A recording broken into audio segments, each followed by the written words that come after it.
வணக்கம் வணக்கம் தீபிகா. அதாவது பாத்தீங்கன்னா விழுப்புரம் மாவட்டத்தை பொறுத்த வரைக்கும் கடந்த ஒரு வார காலங்களுக்கு மேலாவே விட்டு விட்டு மழை பெய்தது. கடந்த 3 தினங்களாக தொடர் மழை காரணமாக திண்டிவனம் அருகே உள்ள கிடங்கல் ஏரி நிரம்பியது. இதனால பாத்தீங்கன்னா அந்த அந்த வழியாக ரயில்வே சுரங்கப்பாதை ஒன்று இருக்கிறது. அதுல பாத்தீங்கன்னா அந்த சுரங்கப்பாதை முழுவதும் தற்போது ஆர்ப்பரித்து வெள்ளமாக போயிட்டு.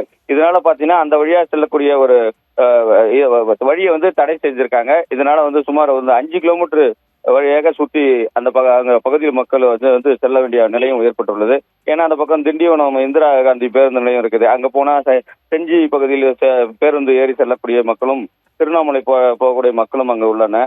அதே போல பாத்தீங்கன்னா அந்த திண்டிவனம் பகுதியில தற்பொழுது இது மாதிரி அந்த சுரங்கப்பாதை நீண்ட நாட்களாக இதே போன்ற மழை காலங்களில் ஏறி நிரம்பி சுரங்கப்பாதை முழுவதும் முற்றிலும் இது போன்ற தண்ணீர் பெருக்கெடுத்து விடுவதால் அந்த பகுதி மக்கள் நீண்ட நாள் கோரிக்கையாக மேம்பாலம் ஒன்று கட்டி கொடுக்க சொல்லி அந்த பகுதியில கேட்டு வராங்க. இதனை உடனடியாக மாவட்ட நிர்வாகம் சரி செய்யப்படும், அந்த பகுதியில் உள்ள சட்டமன்ற உறுப்பினரும் சரி செய்யப்படும் என அப்பப்ப அந்த மழை காலங்களில் மட்டும் பேச்சுவார்த்தை நடத்தி செல்வதாகவும் அந்த பகுதி மக்கள் குற்றம் சாட்டுறாங்க.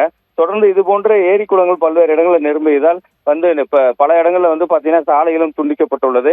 ஒரு சில இடங்கள்ல இது போன்ற சம்பவம் அரங்கேறி உள்ளது. இதனை உடனடியாக சரி செய்ய வேண்டும் என்பதே அப்பகுதியில் வசிக்கும் மக்களின் நீண்ட நாள் கோரிக்கையாக உள்ளது. இது உடனடியாக மாவட்ட நிர்வாகம் சரி செய்ய வேண்டும் என்பதே அவர்கள் நம்மிடம் தெரிவித்துள்ளனர். தீபிகா.